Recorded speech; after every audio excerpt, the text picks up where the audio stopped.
बहुत मैटर करेंगी और लिटरली आपकी लाइफ ईज़ी हो जाएगी ये अगर आप इन छोटी-छोटी 4-5 चीज़ों का ख़्याल करेंगे। अब अरफ़ात में आपने रात निकाल ली, सुबह आपने फ़जर की नमाज़ पढ़ी, अरफ़ात में अपने ग्रुप लीडर के ही पीछे जमात में दुआ वग़ैरह की, फिर सूरज निकला, तुलुए आफ़ताब हुआ। इसके बाद फिर आपको आप ही की बस लेके जाती है आपके अज़ीज़िया बिल्डिंग पे। अब ये है डिफ़रेंस प्राइवेट और गवर्नमेंट और दूसरे पैकेजेस के बीच में। यूजुअली क्या होता है जो गवर्नमेंट और बाकी जो मामलात होते हैं वो उनको मुज़दलिफ़ा से पैदल जाना होता है ट्रेन के थ्रू शैतान को गग्गर मारने। शैतान को गग्गर मारने हर किसी ने जाना है, लेकिन उन लोगों को वो लोग मजबूर होते हैं, उनको डायरेक्ट शैतान को गग्गर मारने जाना होता है। तो उस मामले में ऐसा हो जाता है कि वो ट्रेन का रश आप समझ लें कि 10 किलोमीटर की 5 किलोमीटर्स की जो वॉक है वो 3 से 4 घंटे में लग जाती है। फिर ट्रेन में वेट करना, ट्रेन का रश होना, तो इस मामले में जो है आपका आप बड़े प्रॉब्लम में आ सकते हैं। तो मुज़दलिफ़ा से फ़ारिग होके आप सबसे पहले शैतान को कंकड़ मारने जाते हैं। इसके बाद फिर आप अपनी कुर्बानी का वेट करते हैं। आपकी हज ग्रुप जो है ग्रुप लीडर जो है वही कुर्बानी अरेंज करता है आपके बिहाफ़ पे, आप पेमेंट देते हैं उनको और फिर वो आपकी जब कुर्बानी हो जाती है और आपको मैसेज आ जाता है व्हाट्सएप पे या एसएमएस के थ्रू कि आपकी कुर्बानी हो गई, तो आप हल्क करवाते हैं, अपने सर के बाल मुंडवाते हैं। इसके बाद फिर आपने आना होता है वापस हरम शरीफ, जैसे कि हमने वीडियो शेयर की है, तवाफ़ ज़ियारा के लिए। तो हज के टोटल जो है वो 2 फ़राइज़ हैं और कुछ बाकी वाजिबात हैं। 2 फ़राइज़ में से एक फ़र्ज़ हज का है वो वुकूफ़ अरफ़ात, जो अरफ़ात का स्टे होता है आपका, वो आपका मेन फ़र्ज़ है हज का।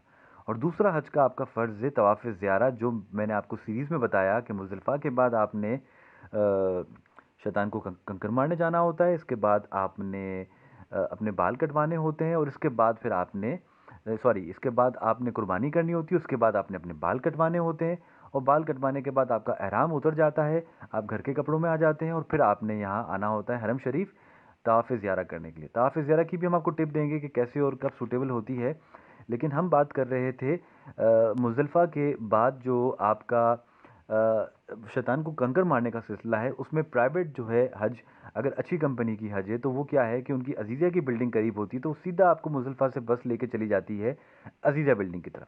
अब अज़ीज़िया बिल्डिंग में आपको वो फ्रेश होने का टाइम देते हैं, आपको बोलते हैं कि आप आराम से वॉशरूम चले जाएँ, फ्रेश हो जाएँ, कोई प्रॉब्लम नहीं है।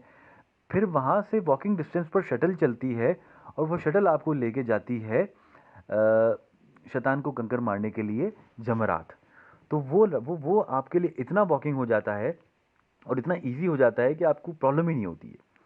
तो ये इस तरह के मामलात होते हैं। फिर इसके बाद आपके फर्दर भी मिना के क़याम होते हैं, तो आप वॉकिंग पे करते हैं सब, क्योंकि अज़ीज़िया बिल्डिंग से आपके वॉकिंग पे होता है और इसी तरीके से टनल के थ्रू आप होते हुए हार्डली 1 किलोमीटर के अंदर की वॉक है ना आपको करनी होती है और आपको या तो आप शैतान को कंकड़ मारने चले जाएँ और उसके बाद फिर फर्दर जो है आपके मिना के भी और क़याम होते हैं, आपने मिना में भी वक़्त गुज़ारना होता है। तो मिना क्योंकि आपकी अज़ीज़िया बिल्डिंग के करीब होता है, तो वो भी आपके लिए आसानी होती है, आप वॉकिंग पर ही अब मिना के मकतब में चले जाएँ। तो मिना के मकतब में जब आप चले जाते हैं, तो ऐसा होता है कि लेट्स से कि अभी हमने डिस्कस किया था कि हम इस वक़्त मुज़दलिफ़ा से फ़ारिग होकर शैतान को कंकड़ मारने आए हुए हैं। ये एहराम में ही आप हैं, लेकिन ये वीडियो जो है बेसिकली सेकंड डे की है। जब सेकंड डे आप आते हैं तो उस वक़्त आप घर के कपड़ों में होते हैं, लेकिन फर्स्ट डे आप एहराम में ही होते हैं और आपने एहराम में ही कंकड़ मारने आना होता है जमरात।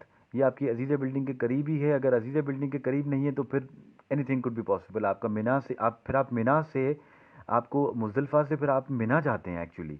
फिर आप मुज़दलिफ़ा से मिना जाते हैं, फिर मिना में आप अपना मकतब बहुत दूर अगर हुआ वहाँ जाएँगे, फिर वहाँ से या तो वॉक करके या ट्रेन में आप यहाँ आएँगे शैतान को कंकड़ मारने, तो ये एक मेजर डिफ़रेंस है।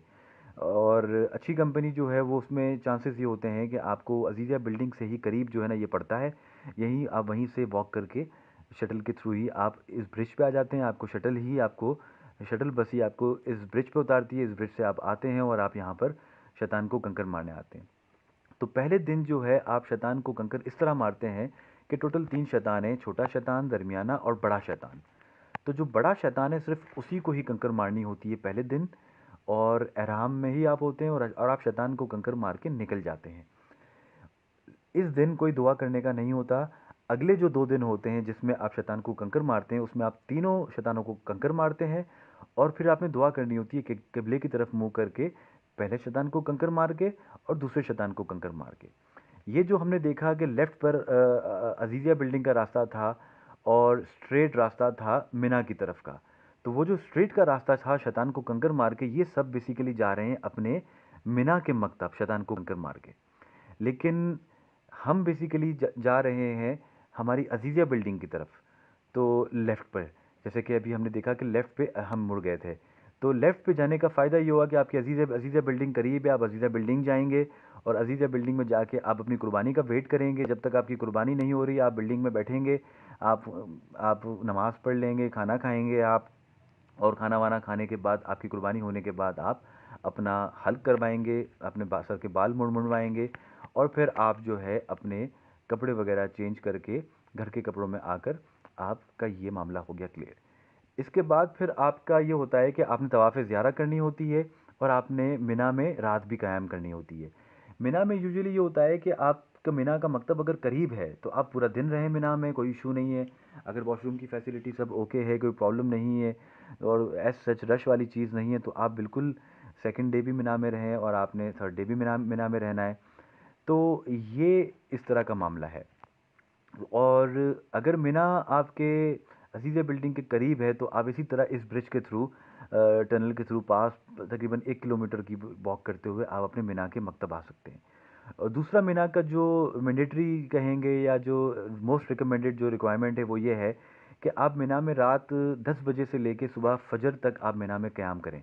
अब हम ये समझेंगे कि हमने शैतान को कंकर मार लिया, हमने कुर्बानी करवा ली, कुर्बानी करने के बाद हमारा गंजा हो गया, हलक हो गया, इसके बाद भी हम अज़ीज़ा बिल्डिंग में हैं, तो हम 2 काम कर सकते हैं। या तो हम तवाफ़ ज़ियारा चले जाएँ 10 ज़िलहज को ही, वो 10 ज़िलहज का ही बेसिकली टाइम है, और तवाफ़ ज़ियारा के लिए आपको हरम जाना होगा और हरम में आपको टैक्सी करके जाना होगा। तो यहाँ कोई बस वगैरह, प्राइवेट बस वगैरह नहीं चलती। तो तवाफ़ ज़ियारा के लिए अगर आपने हरम जाना है तो यूजुअली उसमें टैक्सी वाले जो हैं वो बहुत फेयर चार्ज करते हैं, और वो तकरीबन एक ट्रिप के जो 2 150 रियाल चार्ज करते हैं। तो अगर आप पुल इन कर लें 3-4 लोग मिलके, दोस्त यार मिलके, तो उसमें आपकी बचत हो सकती है, क्योंकि आना जाना आपका 200 से 250 रियाल पड़ सकता है। इस तवाफ़ ज़ियारा के बाद आपको सई भी करना लाज़मी है, ये ओनली तवाफ़ नहीं है, ये विद सई है। इसके बाद फिर आप जो है बेसिकली आ जाते हैं अपने होटल। और अगर आपके पास यूजुअली आपकी प्लानिंग इस तरह होनी चाहिए कि आप रात रात 10 बजे से 11 बजे से पहले अपने होटल आप आ जाएं वापस, और फिर आप मिना में रात क़याम करें और फजर के बाद फिर आप वापस अपने होटल आते हैं। और वापस होटल आने आने के बाद वहाँ आप आराम कर लें, ब्रेकफास्ट कर लें, ब्रेकफास्ट करने के बाद ज़ोहर तक का वेट करें, क्योंकि इसके बाद फिर ज़ोहर के बाद जो ज़वाल के बाद आपने वापस आना होता है, जैसे कि ये वापस शैतान को कंकर मारने जाया जा रहा है। तो वापस आप शैतान को कंकर मारने जाते हैं ज़वाल के टाइम से लेके मगरिब मगरिब के टाइम से पहले पहले तक। तो ये एक फ्रेम है सेकंड डे की हज की, और आप सेकंड डे को सेकंड डे को आप शैतान को कंकर मारने के बाद बेसिकली वापस आप अपने होटल आ जाते हैं। तो इस तरह आप है ना ये अपने मामलात करते हैं हज से रिलेटेड। दिलो जान से प्यारा काबा, कुरान भी बयां करे मक्का, हिदायत की जगह है मक्का। ये वीडियो बेसिकली हमारे तवाफ़ ज़ियारा की थी कि हमने ये प्लान किया था कि हम जब 10 ज़िलहज को कुर्बानी से फ़ारिग होके, हलक से फ़ारिग होके, हम चले गए थे 10 ज़िलहज की रात को डिनर वगैरह करने के बाद तवाफ़ ज़ियारा, क्योंकि इसमें आपके पास ऑप्शन होता है कि या तो आप है ना मिना में क़याम करेंगे वो रात, और अगर आप मिना में क़याम नहीं कर रहे तो और तवाफ़ ज़ियारा के लिए निकल गए उस रात, जैसे कि रात को 9 बजे 10 बजे निकल गए या 11 बजे निकल गए, तो आप फिर फजर तक ही हरम शरीफ में रहें, तवाफ़ करें, सही करें, वहीं पर नमाज़ पढ़ें, फजर की नमाज़ पढ़ें, और फिर आप वापस आ जाएं अपनी अज़ीज़िया की बिल्डिंग। तो ये आपके equivalent to second stay, second night of Mina हो जाएगा ये। इस तरह भी किया जा सकता है। अज़ीज़िया बिल्डिंग आने के बाद आप अज़ीज़िया बिल्डिंग में आराम करें, आप ब्रेकफास्ट करें, और आप थोड़ा आराम कर लें, नींद कर लें, और फिर ज़ोहर की नमाज़ पढ़ के आप निकल जाएं शैतान को कंकर मारने। शैतान को कंकर मारने के बाद ज़ोहर की नमाज़ पढ़ने के बाद आप वापस आ जाएं। वापस आने के बाद आप फिर अज़ीज़िया बिल्डिंग में रहें, और अगर आपका मिना का मकतब करीब है तो आप मिना के मकतब वापस चले जाएं और वहाँ पर अपना क़याम करें। और वहाँ पर अपना क़याम करने के बाद इसी तरह आप जो है अपना जो थर्ड वाला जो है ना शैतान को कंकर मारना है, नेक्स्ट ज़ोहर के टाइम से लेके मगरिब के टाइम के दरमियान तक आप शैतान को कंकर मारें। रिकमेंडेशन इसमें ये होगी कि आप ज़ोहर के टाइम पे निकल जाएं अम्ब्रेला लेके। यूजुअली बड़ा कम रश होता है ज़ोहर की नमाज़ के बाद। शाम के टाइम पे जाएंगे असर के बाद तो आपको रश मिलेगा, और इसी तरह का मामला है। तो ये जैसे कि ज़ोहर के नमाज के बाद जो हम निकल गए थे और हमने लंच नहीं किया था, ब्रेकफास्ट ही हमारा रीज़नेबल हो गया था, तो हमें लंच करने की ज़रूरत नहीं हुई, टाइम वेस्ट हमने नहीं किया और हम ज़ोहर की नमाज के बाद निकल गए। सेकंड डे और थर्ड डे की बात जो मैं कर रहा हूँ रमी की, शैतान को कंकर मारने की, तो उसमें हमें इसी तरह ही रश मिला। तो ये एक टिप है, इस तरह आप अगर करेंगे तो आपके चांसेस हैं कि आपको आसानी होगी हज में, बड़े मामलात आपके ईजी इंशाल्लाह हो जाएंगे। अब जब आपके ये हज के मामलात हो जाते हैं सारे, जैसे कि 8 ज़िलहज को आप मिना में थे, 9 ज़िलहज की मॉर्निंग में आप अरफात में थे, और 10 ज़िलहज के मगरिब के टाइम पे जब 10 ज़िलहज हो गई तो उसके बाद आप मुज़दलिफ़ा में थे, तो 10 ज़िलहज की रात जो है वो आपकी मुज़दलिफ़ा की थी। फिर 10 ज़िलहज को मॉर्निंग में फजर के बाद आप पहुंच गए वहाँ जमरात शैतान को कंकर मारने। इसके बाद आपकी कुर्बानी हुई, आपका हल्क हुआ, इसके बाद तवाफ़ ज़ियारा हुआ और मिना के बाकी क़याम हुए और साथ में शैतान को कंकर मारना हुआ। तो ये मामलात के बाद आप अज़ीज़िया में कुछ और दिन स्टे करते हैं और आपका तवाफ़ विदा होता है। आप एक दफ़ा और जाते हैं हरम शरीफ और आप तवाफ़ विदा करते हैं। वो सिर्फ तवाफ़ होता है, इसमें सही नहीं होती। इसके बाद फिर आप आ जाते हैं मदीना शरीफ। आपको अच्छी बस सर्विस है, अच्छी कंपनी है, तो 7 से 8 घंटे आपको लगते हैं मदीना शरीफ में पहुंचने के लिए। आप मदीना आते हैं और ये मदीना में हमें अकोमोडेशन दी गई थी इलाफ तैयबा होटल, जो 3 स्टार होटल कहलाती है। रीज़नेबल होटल है। इसका सबसे अच्छा एडवांटेज ये है कि ये हरम के बिल्कुल करीब है। मदीना में चांसेस ज़्यादातर ये होते हैं कि चाहे प्राइवेट हो, चाहे गवर्नमेंट हो, या चाहे नॉर्मल पैकेज हो, उसमें आपको हरम के करीब ही बेसिकली आपको होटल मिलता है, वॉकिंग डिस्टेंस पर ही, और आसानी हो जाती है। तो ये मामलात मदीना के हवाले से बड़े ईजी हैं। मदीना में आपका जो मेजर काम है, जो मेन चीज़ का आपको ख्याल करना है, वो करना है आपने रोज़ा रसूल सल्लल्लाहु अलैहि वसल्लम की हाज़िरी, उसके प्रोटोकॉल्स का ख्याल करना है, वो हम आपको बताएंगे। और रियाजुल जन्ना के मामलात में कि रियाजुल जन्ना जो जन्नत का टुकड़ा है, जन्नत का स्पेस है, वहाँ पर आप नफल अदा करते हैं, तो उसमें आपका क्या मामला होता है।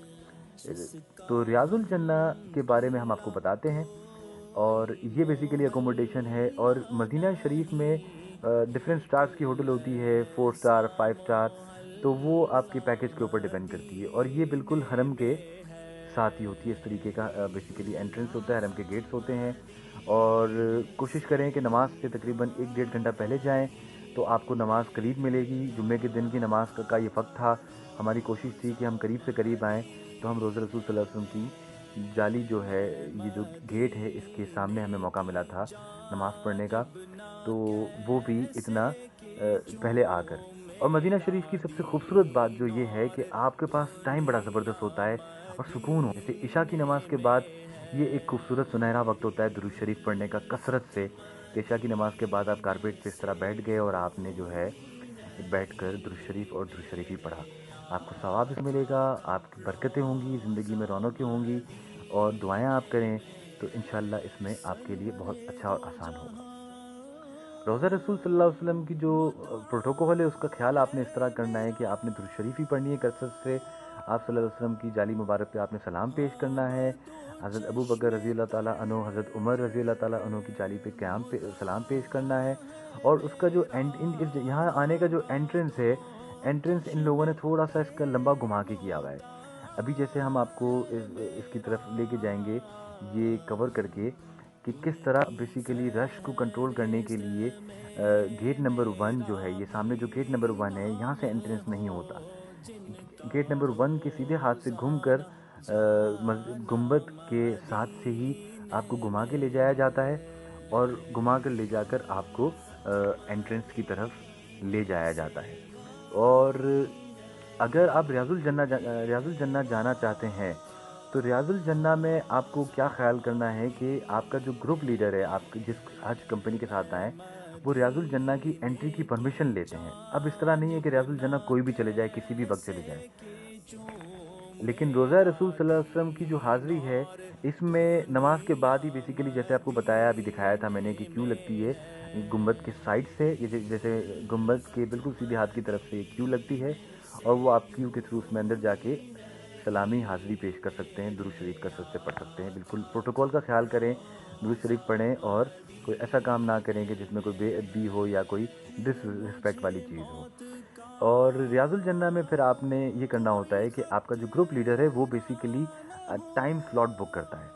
आपको जब टाइम स्लॉट मिल जाता है तो उस टाइम में ही आपको ग्रुप लीडर लेके जाता है रियाजुल जन्ना। रियाजुल जन्ना में आप अपनी नफल अदा करते हैं, इसी तरह नमाज़ पढ़ते हैं जैसे कि ये वीडियो में हम देख रहे हैं।